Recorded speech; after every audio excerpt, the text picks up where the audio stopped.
ndani yangu, ameweka ndoto ndani yako, ameleta ndoto ndani yako. Ndani yako kuna ndoto, ndani yako kuna njozi, unaziota au uliziota. Lini zitatimia? Kwa nini unaferi kwenye ndoto zako? Lazima ujiulize.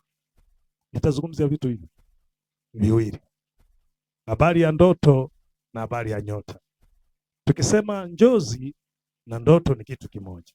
Siku moja nikawauliza watoto, wewe unataka kuwa nani? Mmoja akasema nataka kuwa waziri, mwingine mbunge, mwingine dokta, mwingine nataka kuwa nesi, mwingine nataka kuwa mwanajeshi. Ninazifuatilia hizo ndoto zije zitimie siku moja.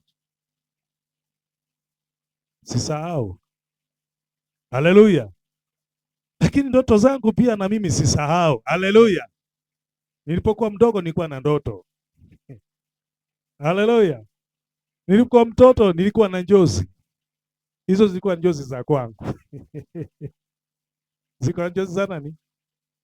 Yaani maono yangu, ndoto zangu zilikuwa ni za kwangu. Lakini Mungu akaanza kunionyesha ndoto. Sasa 2000 na mwaka 1983 Bwana akaniotesha ndoto. Ninahubiri mahali kule Iunga. Ukitoka lelini hapo, pale ambapo wameweka vibanda wanauzaga hapo. Unapotaka kuja lelini unapotoka Iunga. Mwaka 83 niliota ndoto nahubiri eneo hilo. Kwenye kaeneo kawazi ka uwanja hapo. Nahubiri watu wengi kweli. Afu wakati sio shemasi wala sio mzee wa kanisa. Naomba mnisikilize, acheni watoto. Mimi nawalinda huko. Ili msikilize vizuri. Haleluya. Nikawa nahubiri 83. Unisikilize sasa. Mimi nilikuwa na ndoto zangu. Ndoto zangu za kwanza nilikuwa nisome shule. Enzi ile mimi nasoma shule, nimeanza kusoma mwaka 73. Nimeanza darasa la kwanza. Nimesoma. Kwanza nianza 72. Nikasoma, nikaishia darasa la 3. Mwaka 74. Nikaacha. Nilianza nikiwa mdogo. Nikarudi tena shule ile wakafunga. Nikaanza shule nyingine tena nikahama. Nikaanza kusoma. Sisi ndio tuliofungua shule ya Swaya ile. Ndio tuliofungua. Nilianzia shule ya watu wazima huku kwetu Ibanga. Nikaanza kusoma tena 84. Nikasoma mpaka 85.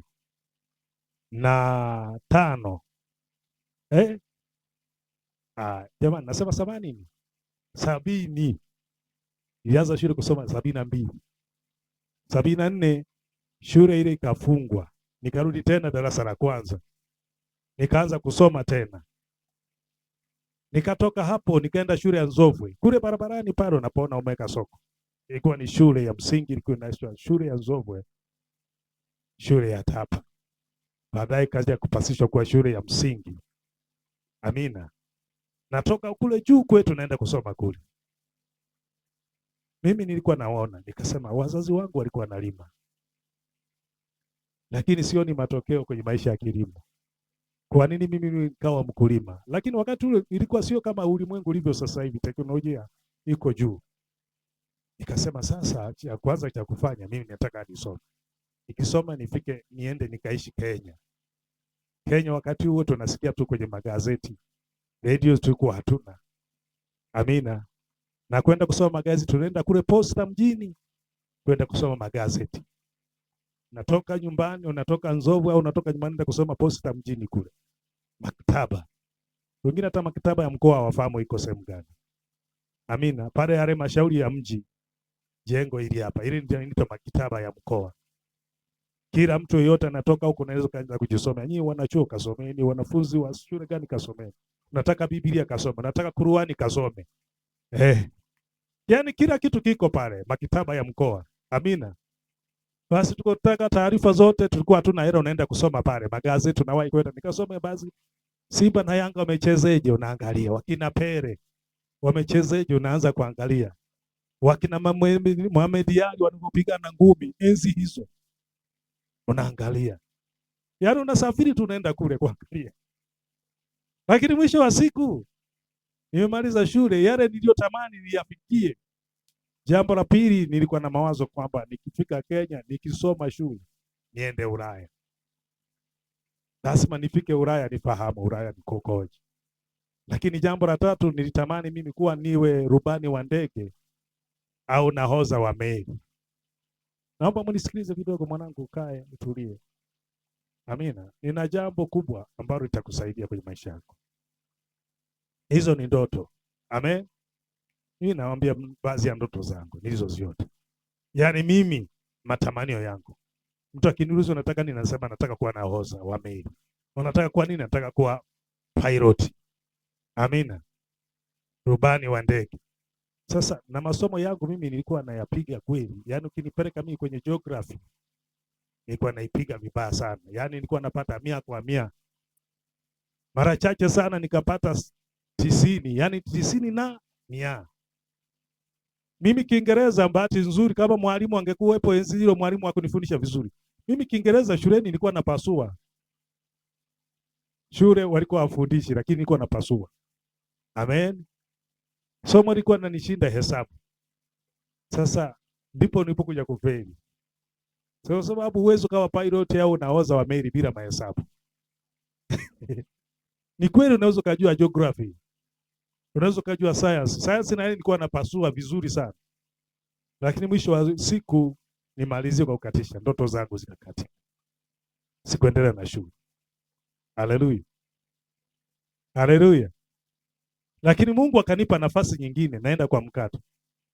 Mwaka 83 baada ya kuokoka na nikashangaa na hubiri pale Lelini. Mwaka 1993 nikaota ndoto tena siku nyingine na hubiri pale maeneo yale. Mwaka 2003 tena, ila miezi ndio sijakariri. Nikashangaa napo na hubiri pale, watu wengi wanaokoka, wanamwamini Yesu. Basi nikasikia sauti nasema, kuanzia sasa uanze kuhubiri Injili. Lakini wakati kote huko nyuma nimepiga chenga kusalisali na nini, anze kuhubiri Injili. Na wakati huo sasa hivi nimeanza ujasiriamali, naanza kufanya biashara. Na hela zimeanza kuwa nyingi. Na hela zimeanza kuwa mtamu, zinanivuta. Lakini Mungu akasema na mimi kwamba unahitaji uache kwenda kusafiri, uanze kuhubiri neno. Ndio maana leo nipo na hubiri neno.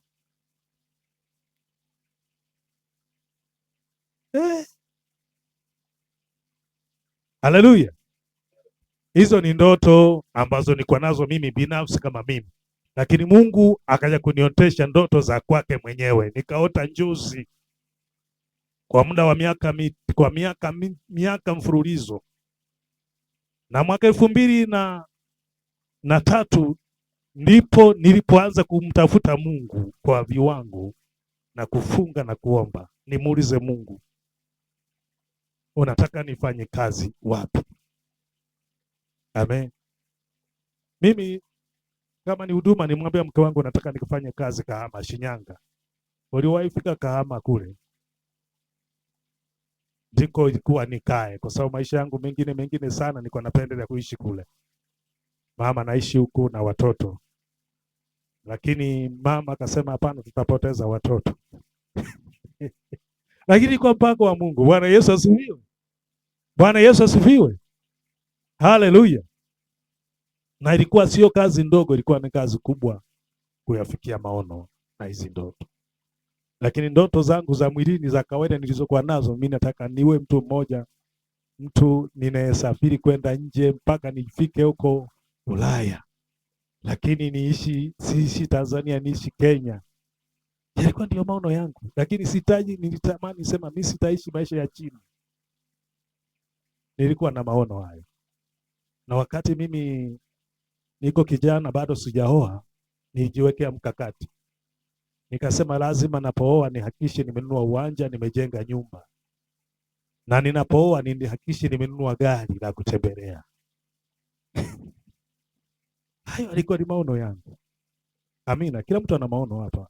Ukimuuliza mtoto mdogo nataka wewe, anasema huyu nataka nifanye moja mbili tatu. Hao waliosoma wakina Mozo wanafika chuo, sio kwamba wameingia tu kusoma. Walikuwa na ndoto. Walikuwa na njozi. Wana njozi. Amen. Na vijana wengine wakina Brown wametoka Kiera kwa wana njozi. Haleluya. Kila mtu ana njozi, hata uko nyumbani una njozi. Inawezekana njozi zako zilikatishwa. Amen. Zilikatishwa na nini? Nataka nizungumzie. Tazungumzia habari za Abrahamu na ndoto zake, jinsi Mungu alivyomuita. Nitazungumzia habari za Yusufu, jinsi Mungu alivyomuita. Nitazungumzia habari za Yesu Kristo, jinsi alivyokuja, ndoto zake zilikuwa ni nini. Haleluya. Lakini ndoto inaambatana na nyota. Ndoto inaambatana nini? Haleluya. Kazi ya nyota ni maisha. Kazi ya nyota ni nini?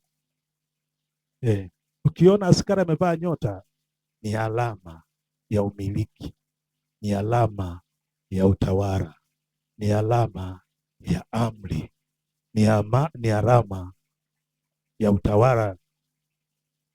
Amen. Bwana Yesu asifiwe. Utanielewa kwenye maandiko baadaye. Kwa nini maaskari wanakuwa na nyota? Kwa nini mtu anaongezewa nafasi ya juu anapewa nyota? Hata hizo hoteli ziko, kuna migawa ikuti huko. kuna zingine zinaitwa guest, kuna zingine zinaitwa lodge. Yako madaraja. Na kuna hoteli zingine zinaitwa nyota 5. Wewe umewahi ingia nyota 5? Hata Mbeya hapa haipo nyota 5. Sijui kama Dar es Salaam ipo nyota 5. Amina. Kwani zinaitwa nyota 5? Zina maana yake, tafasiri ya ulimwengu wa roho na mwili pia. Haleluya. Hata wachawi wana nyota. Jina la Bwana libarikiwe. Turudi sasa kwenye neno letu. Nitazungumzia habari za nyota. Nyota ni maisha ya watu. Haleluya. Hebu tusome maandiko katika kitabu kile cha tusome kitabu kile cha Mwanzo 15. Tutasoma mstari mmoja. Mstari wa kwanza, alafu tutaruka msomaji utaenda mstari wa 5. Tutasoma na wa 6. Naomba msomaji mmoja usome mstari mmoja. Tunasoma habari za Abrahamu. Mungu alifanya agano na Abrahamu kwa habari ya baraka. Haleluya. Mungu alifanya Abrahamu kwa habari ya nini? Tuzungumze jamani. Mbona mnanyamaza? Mimi nawatamkia na nyinyi mnanyamaza. Na maana mpo kanisani. Unisikilize vizuri. Naenda taratibu.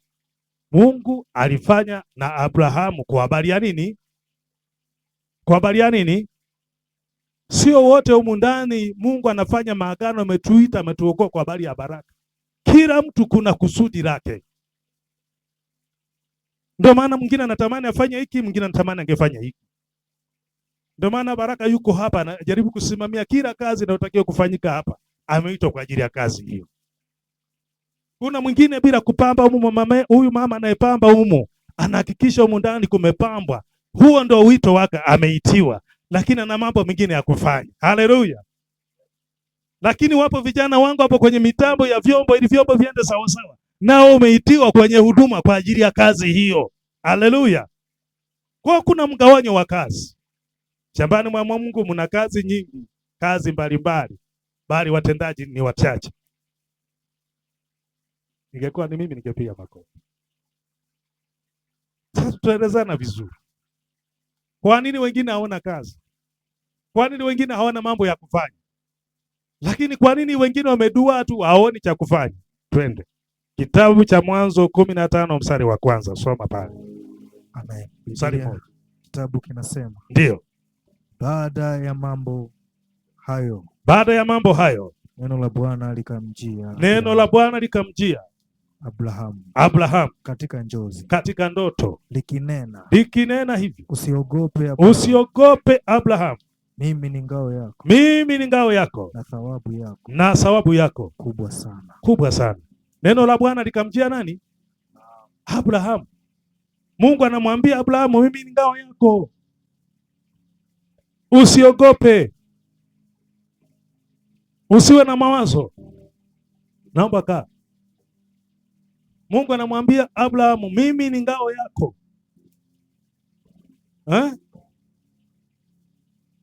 Wala usiogope. Haleluya. Abrahamu, mimi ni ngao yako na thawabu yako itakuwa kubwa sana, na thawabu yako itakuwa kubwa sana. Yaani maisha yako yatakuwa ni thawabu kubwa sana. Yaani Mungu anamwambia Abrahamu, mimi nitakuheshibisha. Kwanza wakati Mungu anamuita kwenye nchi aliyokuwa anakaa, nchi ya Wakalidayo, ilijaa miungu na wazazi wake walikuwa mjui Mungu. Lakini Mungu akamchagua. Akasema huyu nataka nipe mali. Katika watu pia waliokuwa na mali, mbali na Ayubu, aliyeneno katika kitabu cha Ayubu, alikuwa na mali na utajiri na fedha. Na sio wote watumishi wa Mungu walikuwa na hela. Na sio wote manabii walikuwa na hela. Na si wote wahubiri walikuwa na mali. Lakini Mungu yeye ni tunu kwa kila mtu aliyemkusudia kwa jambo lake kutimiza, ili lifanyike jambo kwenye maisha yako. Mungu anayo thawabu, anayo tunu, anayo zawadi, anacho kitu cha kutupa kila mtu kulingana na jinsi alivyomleta duniani. Anamwambia usiogope. Kwa nini anamwambia usiogope? Kwa sababu maisha ya Abrahamu yalikuwa na utata. Ni kweli Mungu akambariki, akampa mifugo, akampa dhahabu, akamfanya biashara wa dhahabu. Unajua Abrahamu alikuwa mfanya biashara wa dhahabu, madini, akawa na mifugo, akawa na mashamba, lakini amekosa watoto. Hana hata mtoto mmoja. Kwa Abrahamu kila siku ana mawazo, kila siku ana huzuni. Sina mtoto, hizi mali zote nimetafuta, nani atalisi? Nani atakaa baada ya kuondoka mimi? Inawezekana kwenye maisha yako na mawazo. Inawezekana kwenye moyo wako kuna vitu vingi unatafakari. Lakini Yesu ana majibu. Lakini Yesu ni jibu. Kama unaamini sema naamini. Soma mstari wa 5 mpaka wa 6. Mstari wa 5 na wa 6. Akamleta nje. Yaani Mungu akamtoa nje Abrahamu. Akasema, akamwambia hivi, tazama sasa. Tazama sasa Mbinguni. Mbinguni, angalia juu mbinguni. Kazihesabu nyota. Kazihesabu nyota. Kama ukiweza. Kama unaweza kuzihesabu. Zihesabu. Zihesabu basi. Akamwambia hivi, ndivyo utakavyokuwa. Ndivyo utakavyokuwa uzao wako. Yaani uzao wako. Akamwambia. Akamwamini. Mstari wa ngapi huo? Mstari wa 6. Akamwamini Bwana. Akamwamini Bwana. Nani huyo? Naye akamhesabia jambo hili kwa haki. Mungu anamtoa sasa Ibrahimu. Anasema twende nje, ninajua na mawazo. Ninajua na fikiri. Jinsi ulivyo, jinsi unavyotafakari. Una vitu umefanikiwa, una vitu unamiliki, lakini umekosa mtoto. Umekosa watoto. Nasema toka nje. Akamtoa nje. Akasema angalia. Lakini mstari wa kwanza inasema hivi, Bwana Mungu akamwotesha ndoto Ibrahimu. Unajua kuna watu ambao hawana ndoto mpaka Mungu amuoteshe. Yaani mtu hana ndoto za kuwa mchungaji, lakini anatakiwa aoteshwe na Mungu kama mimi nilivyooteshwa. Nilikuwa sina idea, nilikuwa sina wazo.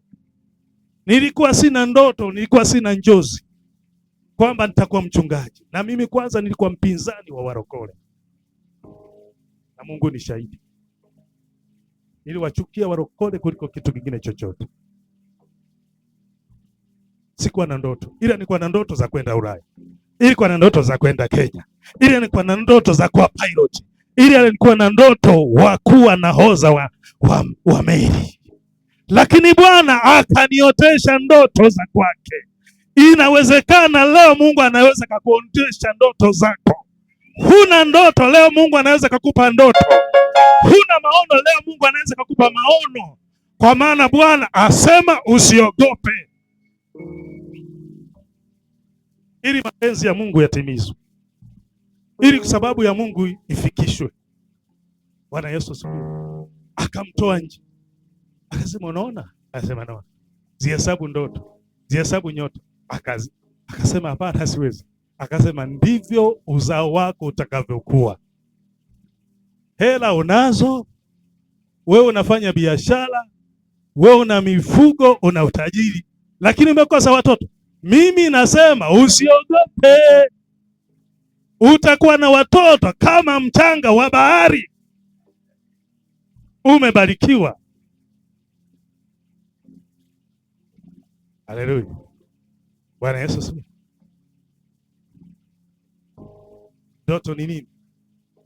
Ni utajiri. Ndoto ni nini? Ni baraka. Nasema ndoto, nairudia. Nyota ni nini? Hapo nafuta. Nyota ni nini? Ni utajiri. Nyota ni nini? Ni mali. Nyota ni nini? Ni maisha. Haleluya. Nyota ni maisha. Nimezungumza hapo mwanzo, ukiona askari na nyota, cheo kimepanda. Kuna nyota moja, nyota mbili, nyota tatu, nyota nne. Daraja kwenda daraja. Tunahitaji kutoka daraja kwenda daraja. Tunahitaji kupanda viwango kwenda viwango. Haleluya. Bwana Yesu asifiwe. Basi akamwambia zihesabu. Hakuzihesabu. Akasema uzao wako ndivyo utakavyokuwa. Leo Israeli ni taifa kubwa, sio taifa kubwa. Leo taifa linaloongoza duniani kwa silaha kubwa si taifa la Israeli. Leo taifa linaongoza kwa teknolojia hata huko Marekani, Urusi, si Israeli. Ni uzao wa Yakobo, ni uzao wa Ibrahimu, ni wajukuu wa Ibrahimu, ni vitukuu wanaoiendesha dunia. Amen. Kama hujui bado. Bwana Yesu asifiwe.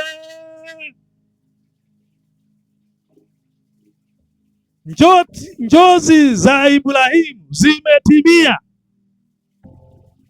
Ndoto za Ibrahimu zimetimia. Inawezekana kwa ajili ya miungu ya baba zake. Inawezekana kwa ajili ya laana za ukoo na familia. Ibrahimu alizuiliwa asiwe na watoto, lakini awe na mali tu, asiwe na mlisi baada yake. Baada yake hizo mali waje walisi wengine. Amezuiliwa na ulimwengu wa roho wa giza. Ndio maana Mungu alijua huyu mtu ana mafanikio upande moja, lakini upande wa pili hana mafanikio. Lazima nimtoe katika nchi ya baba zake, nimlete katika nchi ya ahadi, apate kuinuliwa, apate kustarehe, apate kufurahi, apate kuona uzuri wa dunia. Ni pamoja na watoto, ni baraka. Sema amen. Aliyetasa hana baraka. Aliyetasa hana baraka. Baraka ni pamoja na watoto. Biblia inapozungumza kwa habari ya baraka, si kwa ajili ya kupata hela tu, lakini ukikosa watoto huna baraka, lakini ukiwa na watoto ni baraka. Jina la Bwana libarikiwe. Lakini ukitaka kutawala pia ni baraka. Haleluya. Jina la Bwana libarikiwe. Asante. Namba moja. Namba mbili. Abrahamu aliitwa kwa ajili ya kubarikiwa. Yaani kila kitu kikae sawa. Awe na hela, awe na watoto. Aenjoy maisha, afurahie maisha. Afurahie dunia. Haleluya! Haleluya! Wapo wengine ni kwa ajili ya utukufu wa watu wengine. Wapo wengine mali zao ni utukufu kwa kizazi kingine. Wapo wengine ni utukufu kwa ajili ya taifa na nchi. Wapo wengine ni utukufu mali zao kwa ajili ya mji wa Iyunga. Wapo wengine wa familia katika maisha yao, utukufu wao kuonyesha kwamba hii familia ni bora kuliko familia zingine. Sema haleluya.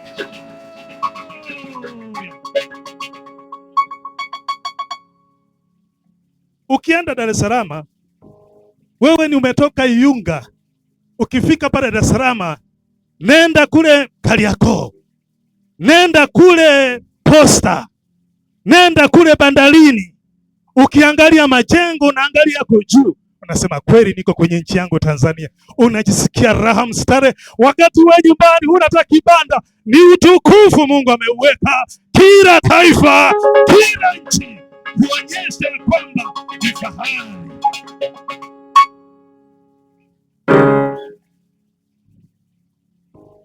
Hizo ni baraka. Kila taifa lina baraka zake, kila taifa lina utukufu wake.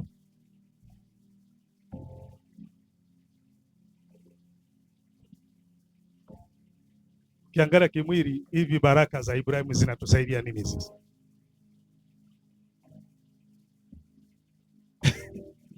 Baraka za Ibrahimu zinakusaidia nini wewe? Ila ni utukufu kwa Mungu, ila jina la Bwana linainuliwa, ila jina la Bwana linatukuzwa. Tunajifunza vitu kuhusu Ibrahimu. Ibrahimu akamwamini Mungu. Yaani shida ni kutokuamini. Kila mtu ana baraka zake, hapo wengine hawajui baraka zao. Sasa hebu tuangalie habari za Yesu Kristo. Haleluya. Nimezungumza yaani nyota ya Abrahamu ilikuwa ni kuwa na hela na watoto, kuwa na mali na watoto, lakini miungu ya baba zao ikazuia asiwe na watoto. Inawezekana kwenye ukoo kuna vitu vinamisi kwa sababu ya miungu ya baba zako, wamezuia nyota yako ising'ale, nyota yako isiwe na mafanikio. Unanielewa? Unanielewa? Unanielewa? Unafikiri kwani Mungu aliumba vitu vitatu kwanza? Cha kwanza jua, cha pili mwezi, cha tatu nyota. Bila vitu hivi huwezi ukaishi, itakuwa ni giza. Itakuwa ni nini?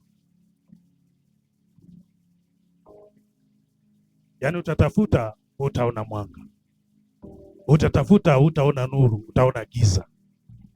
Ndio maana Mungu aliamua kuliondoa giza lisiwepo, ili kila mtu anayetafuta aone macho, aone vitu vinaonekana. Kuna giza linazuia kwenye maisha ya watu, kuna nyota za watu zimefichwa, kuna nyota za watu zimefichwa haziangazi, kuna nyota za watu zimezuiliwa zisitoe mwanga. Yaani mtu hana kibali. Ukienda ofisini huna kibali, ukienda kusoma shuleni huna kibali, ukienda kwa walimu huna kibali, uenda kwa lecture, yani lecture na kukemea kama mtoto mdogo. Kuna watu wengine wameacha shule kwa sababu vyuo wameacha kwa sababu lecture unakemea kama mbuzi, na wengine wametoa mapenzi kwa ajili ya lecture ili wafundishe vizuri. Lakini Bwana akiachilia umiliki na utawala, nyota yako iking'ara itang'ara tu. Hata wangezuia wachawi usiku kucha, nyota yao waizimishe, haitazima, itaendelea kuwaka.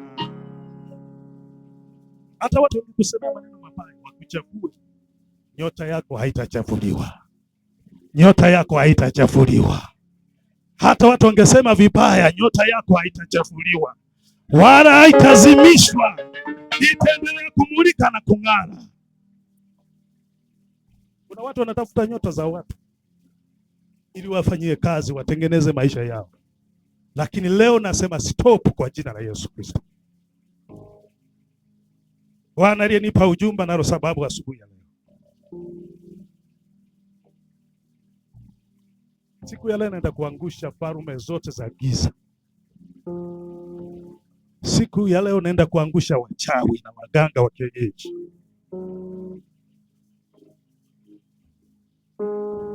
Alafu leo wamenichokoza sana leo. Wamenichokoza sana leo.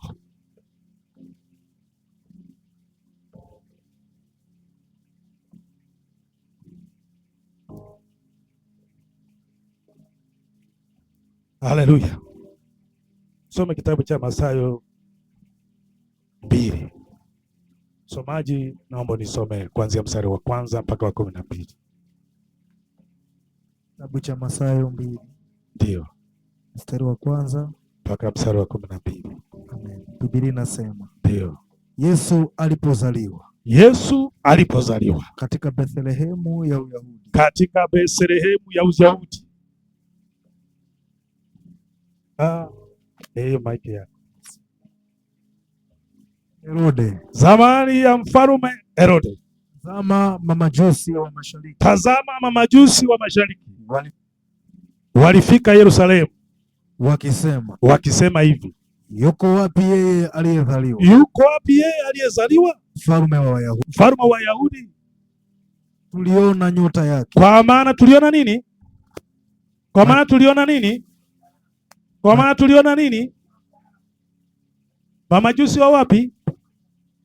Mashariki ya wapi? Haleluya. Siki Tanzania hapa, sisi Mbeya tuko wapi? Nyi wa Somalia.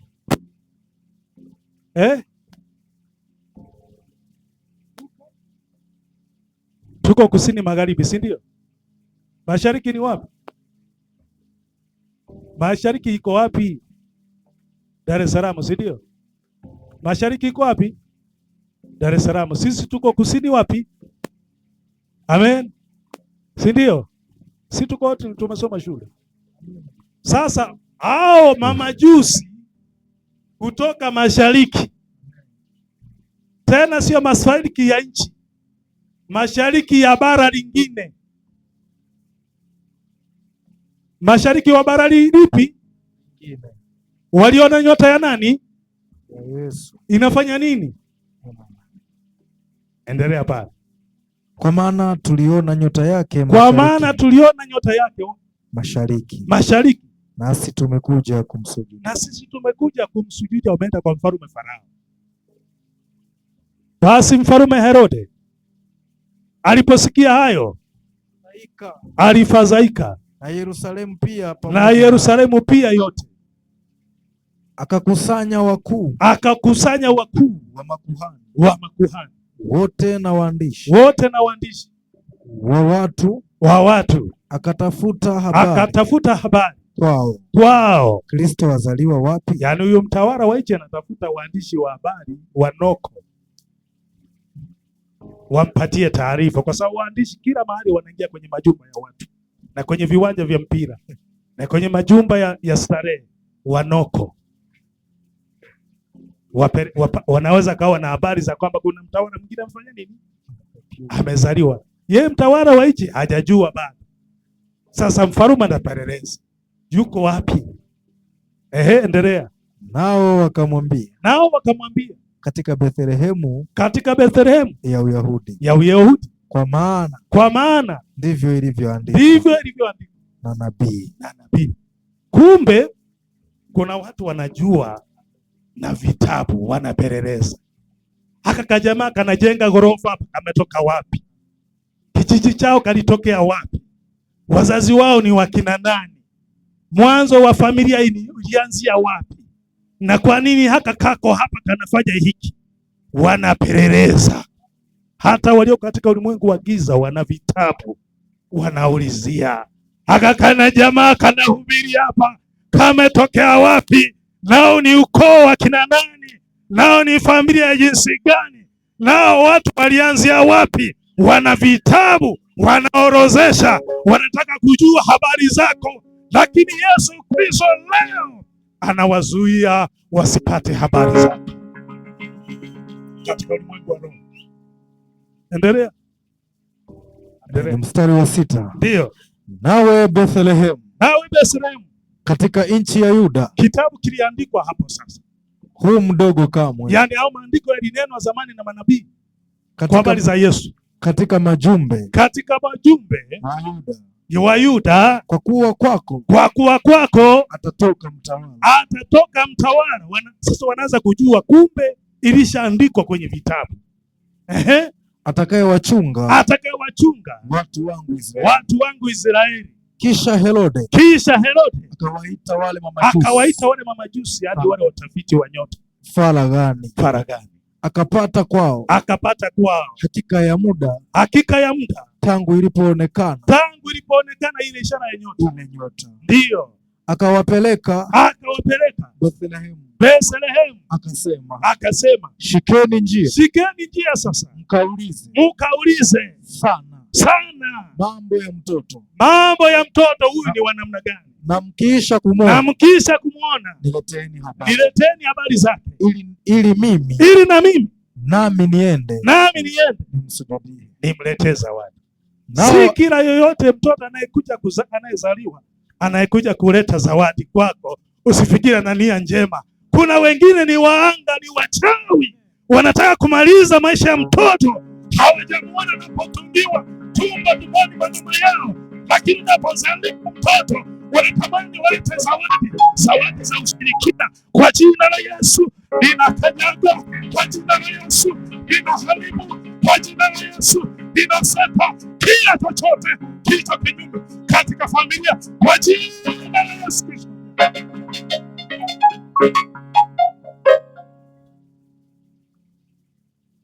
Endelea. Ndio. Nao waliposikia maneno ya mfalme wakashika njia, na tazama ile nyota walioiona mashariki, nyota ile tena ikatokeza, hata ikaenda ikasimama juu ya mahali alipokuwa mtoto. Nao walipoiona wale mamajusi walifurahi sana, furaha kubwa. Wakamwona mtoto pamoja na Mariamu na mamaye, wakaanguka wakamsujudia. Nao walipokwisha kufungua zawadi zao, wakamtolea mtoto tunu, dhahabu na uvumba na manemane. Nao wakisha kuona na nani, wakaonywa na Mungu katika ndoto, katika njozi, wasimrudie mfalme Herode.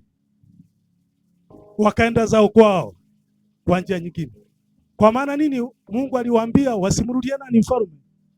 Alijua mfalme ana nia mbaya, ana nia ovu, wasimrudie.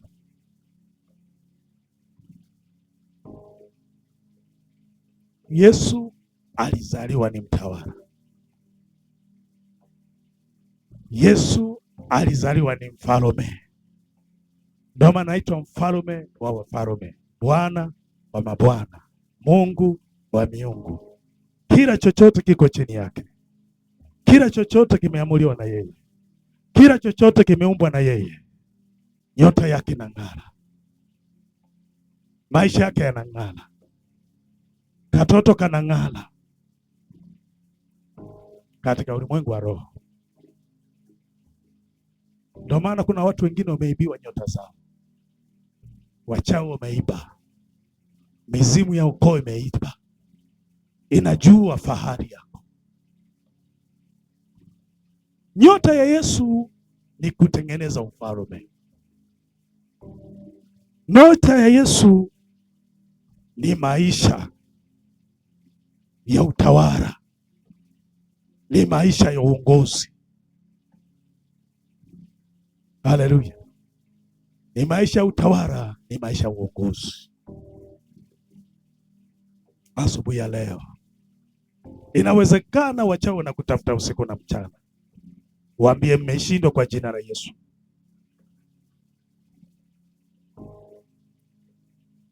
Kuna mtu mwingine yani upo tu, walisha kusiriba, walisha kumaliza. Fukia nyota yako, wakakuta mti ya maneno wakakusiliba, huna kibali. Ulikuwa na ndoto, ulikuwa na maono, sasa hayapo. Kwa nini hayapo? Upo tu. Maana katika ulimwengu wa roho kuna watu walikutafuta wewe, wakakupata mahali.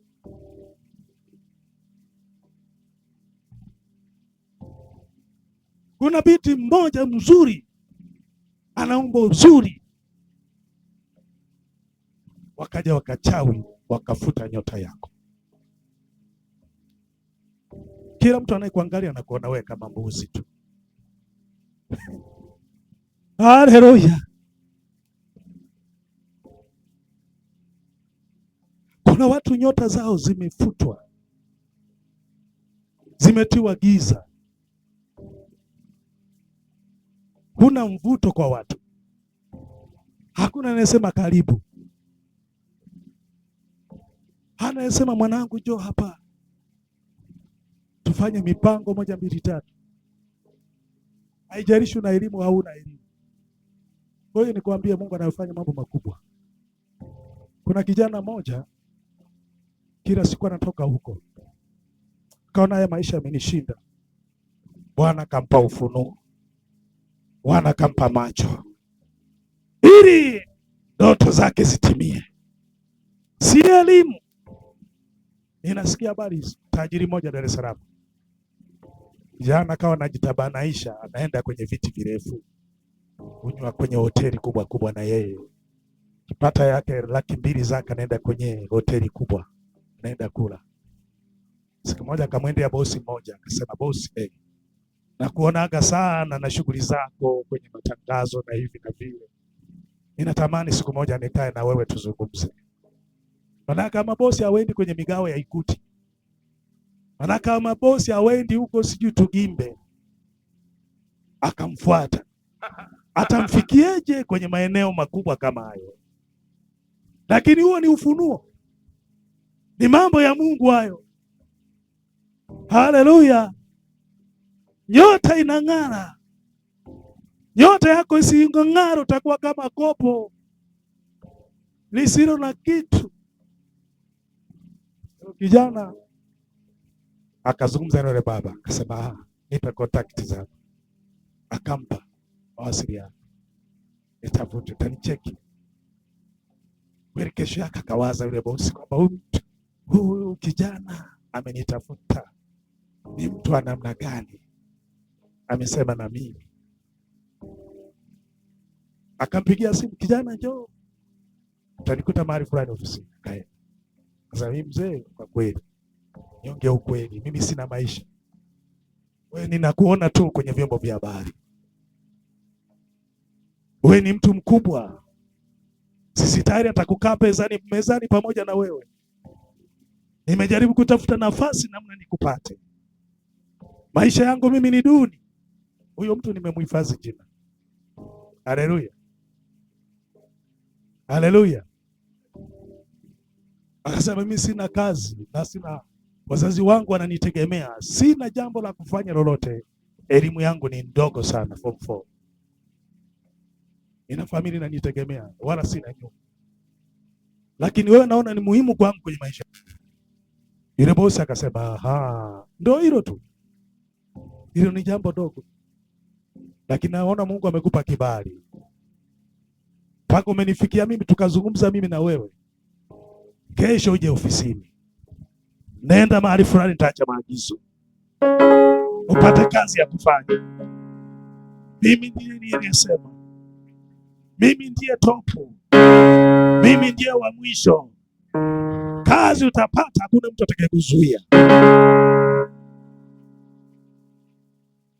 Haleluya.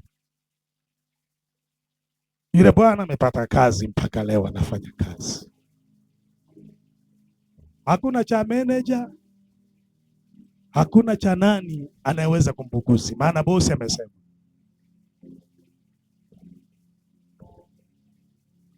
Jina la Bwana, jina la Bwana. Lakini kupata ufunuo huo ni kazi. Lazima nyota yako ing'ale, lazima nyota yako ing'ale.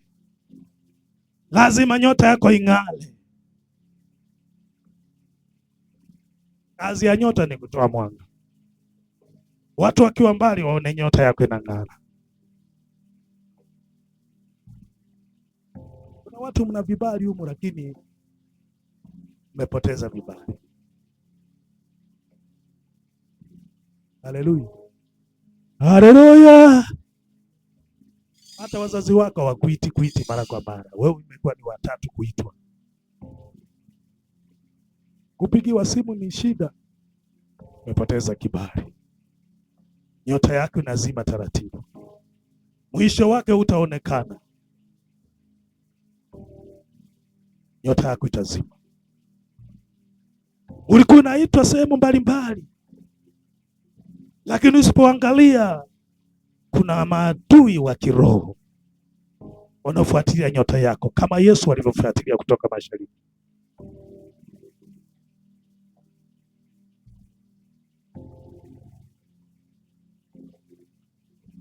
Kuna watu wameibiwa nyota zao. Kuna watu nyota zao zimezimwa. Yaani mtu alikuwa na upako. Unajua kuna wengine kanaweza kakaa katoto kadogo, lakini unakuta kanakusanya wezie kweli kweli. Wezie wanashinda kwake kuongea. Hiyo ni nyota. Hicho ni kibali. Haleluya. Na kuna vitoto vyetu vinashinda kwao. Twende kwa fulani, twende kwa fulani. Sasa mwingine mjinga ambaye huna macho ya kiroho anasema, "Vitoto hivi vinakusanyika hapa kwa nini?" Unaanza kufukuza. Yule ni mtawala katika ulimwengu wa roho. Yule atakuwa kiongozi katika ulimwengu wa mwili. Wewe unafukuza baraka. Yule ni kiongozi, ni mtawala. Lazima ujue mambo ya imani katika Roho Mtakatifu. Leo nataka nyota yako ing'are kwa jina la Yesu.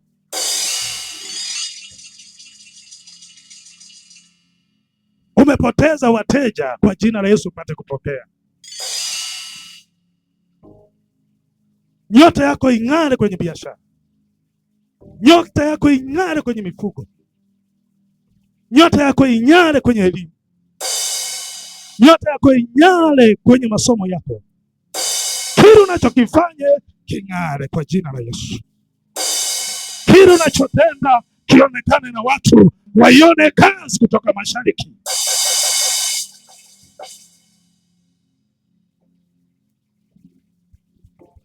Ni rafiki yangu mmoja alikuwa anamuita Fred Mwaituka. Nimesoma naye darasa la 7. Lakini sasa yuko New York Marekani. Yuko Los Angeles Marekani. Ninayo email zake ninazo hapa. Ila sijamfuatilia. Darasa la 7. Anaruka na ndege anaenda wapi? Anaenda Uingereza, anaenda Urusi. Yaani ni kiongozi mmoja mkubwa katika mambo ya Mungu. Anaendesha taasisi moja inasema watu waimbaji, ameanzisha uimbaji. Kuna kikundi fulani kinaitwa Singers Ministry Los Angeles Marekani, kikundi cha waimbaji.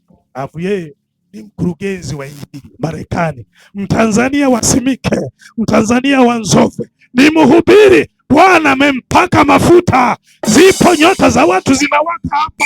Wachawi wamezimisha, waganga wa kienyeji wamezimisha kwa jina la Yesu. Kama ishivyo Bwana, wachawi wadondoke, wachawi waanguke, wachawi wasabaratishwe kwa jina la Bwana wa majeshi ishie.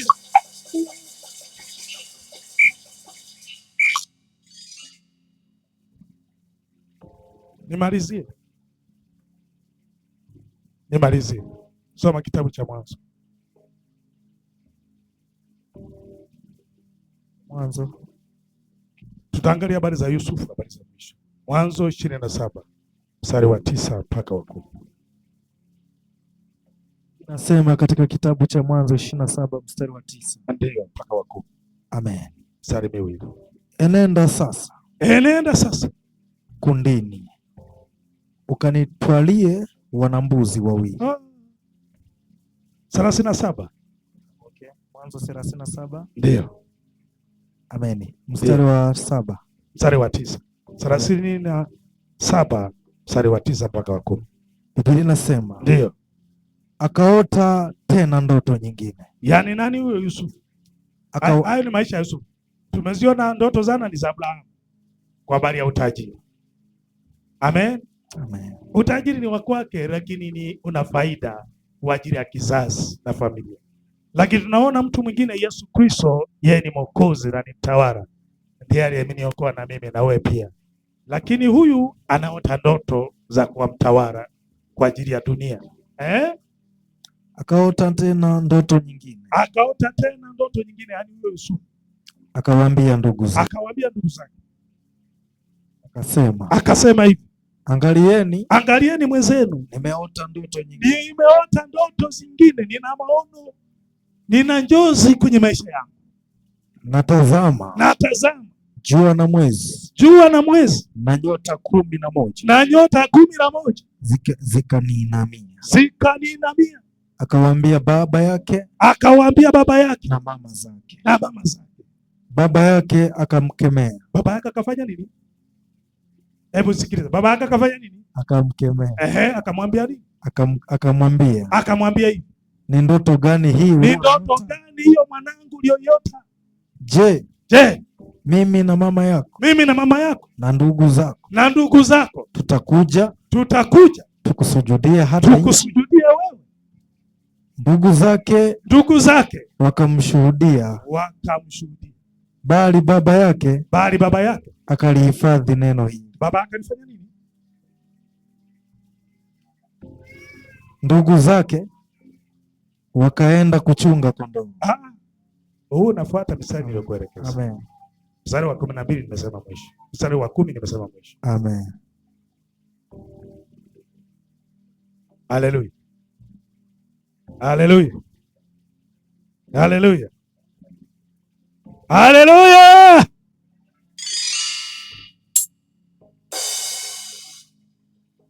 Yusufu aliota ndoto ya kwanza. Akawaambia ndugu zake waliozaliwa pamoja, mtoto wa Yakobo. Akawaambia watoto wake wa ndugu zake waliozaliwa pamoja kwenye familia ya baba moja.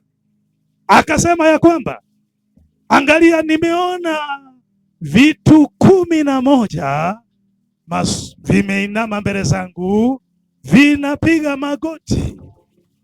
Ndugu zake wakafadhaika.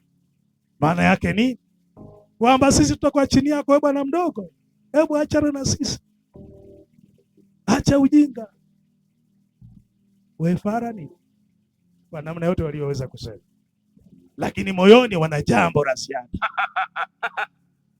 umemwekea. Tutakuja tuone sasa. Haleluya! Kuna watu wamekuwekea, tuje tukuone. Sema nitapita katika jina la Yesu.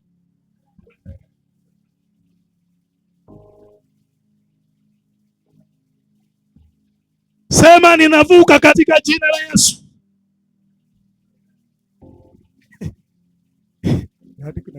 Nitavuka katika jina la Yesu. Shetani atakukomesha, takukalia. Maana mwingine yupo kanisani, yani yupo tu haelewi mbele wala nyuma, haelewi kuimba na kusifu, haelewi kuomba na kuabudu. Lakini mwingine yupo nyumbani tu, haelewi kwamba kuna kiti kinafanyika hiki. Anashangaa tu mtu amejenga nyumba mbele yake, jumba kubwa. Anashangaa mwingine ameweka duka kubwa, anajua mwingine amenunua gari zuri. Anasema hao ni Freemason. No, hapana. Inawezekana ni hivyo, wamechukua nyota zao, wameiba ndoto za watu. Inawezekana hapana, ila shetani amezuia nyota yako ising'ale, usione chochote. Maana nyota ni maisha. Haleluya. Leo nyota zako zing'ale. Anasema hivi, akaota ndoto nyingine. Tumesoma pale 9. Akaota Yusufu nyota nyingine, jua na mwezi na nyota vimepiga magoti vinamsujudia nani? Yusufu.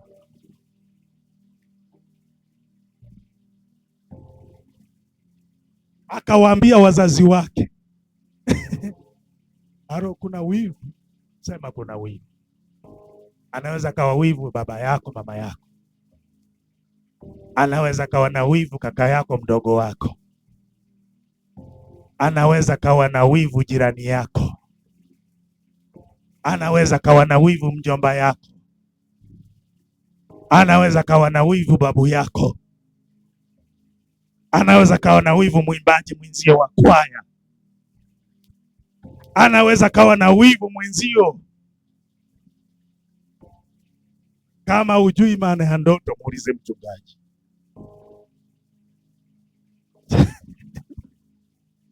Haleluya!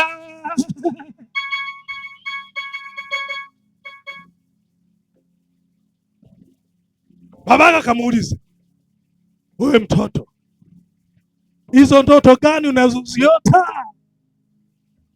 Hizo njozi gani ulizo nazo? Maana kuna wazazi wengine hawataki wazidiwe na watoto. Atakunyongelea mbali, atakuroga tu. Kama ni mchawi atakuroga, kama sio mchawi ataenda kwa waganga wa kienyeji. Haleluya, haleluya, haleluya, haleluya, haleluya.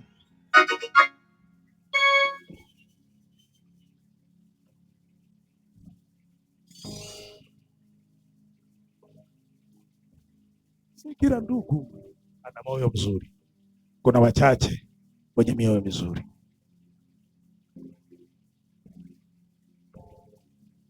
Anaenda kumwambia baba, anasema, wewe mtoto, hiyo ndoto gani uliyoiota? Yaani na maana sisi tutakusujudia wewe. Ina maana sisi tutakuwa chini yako. Ina maana sisi tutapiga magoti mbele yako. Bibi nasemaje? Baba akayahifadhi hayo maneno. Tutaona.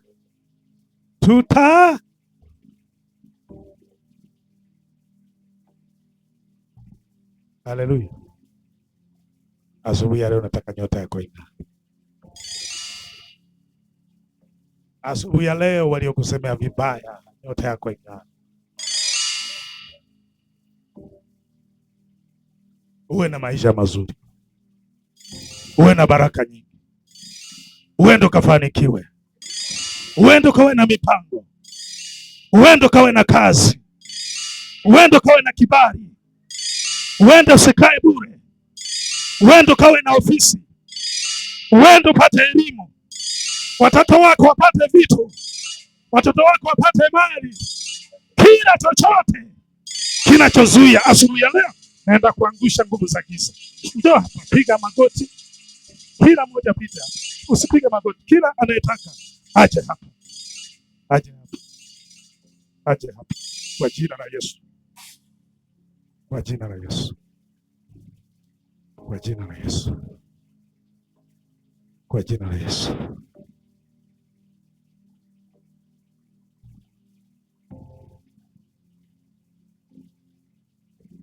Fanya chapu.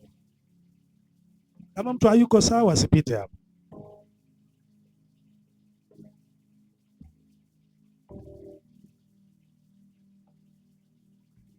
Asante Bwana Yesu. Roho Mtakatifu, ninakualika asubuhi ya leo. Roho Mtakatifu, ninakualika majira haya. Nakualika kipindi hiki ni muhimu. Kuna saa iliyokubalika mbele zako. Umenipa neema ya kuachilia nguvu, ya kuzuia mashambulizi yote ya kiroho, ya kipepo, mashetani, majini, popote pale ulipo, kwa jina la Yesu na kuamuru sasa hivi kisirishe katika jina la Yesu. Popote pale ulipo una masikio, kwa jina la Yesu naamrisha kila nguvu ya adui anza kujisalimisha kwa jina la Yesu. mara moja katika jina la Yesu. Kila nguvu ya adui wanze kujizirisha kwa jina la Yesu. Mara ya 7 umedondoka chini.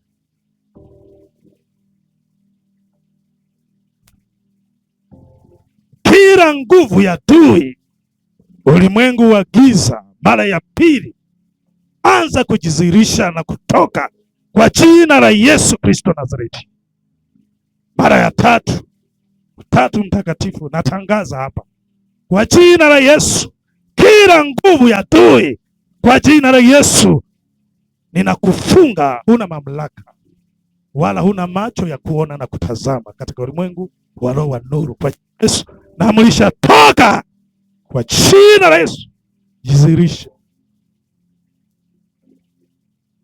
Mara ya 4 natangaza kwa uweza wa Roho Mtakatifu, kila nguvu ya adui jizirishe kwenye eneo hili katika jina la Yesu.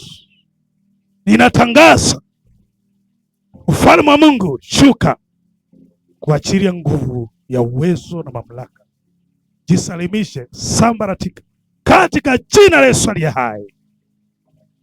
Lo, haleluya. Mara ya 5 sasa ninaamrisha chochote kinachozuia maisha ya mtu huyu kwa jina la Yesu, jisalimishe, toka kwa jina la Yesu Kristo Nazareti hai. Asante kwa neno lako Roho Mtakatifu. Mara ya 6 ninaamrisha, siku ya 6 ninaamrisha kwa jina la Yesu, natangaza ufalme wa Mungu aliye hai. Natangaza kwa hudumia watu hawa, natangaza kwa hudumia roho hizi kwa jina la Yesu. Mara ya 6 toweka kwa jina la Yesu. Achilia nyumba ambayo ni hekalu la Roho Mtakatifu anakaa ndani. Baba, asante. Leo mara ya 7 naenda kuachilia nguvu yako, kuharibu kila uchawi na uganga, kila roho kwa jina la Yesu. Roho Mtakatifu, naachilia nguvu yako, kila silaha zilizozuia nyota ya mtu ising'ae, naachilia moto kwa jina la Yesu.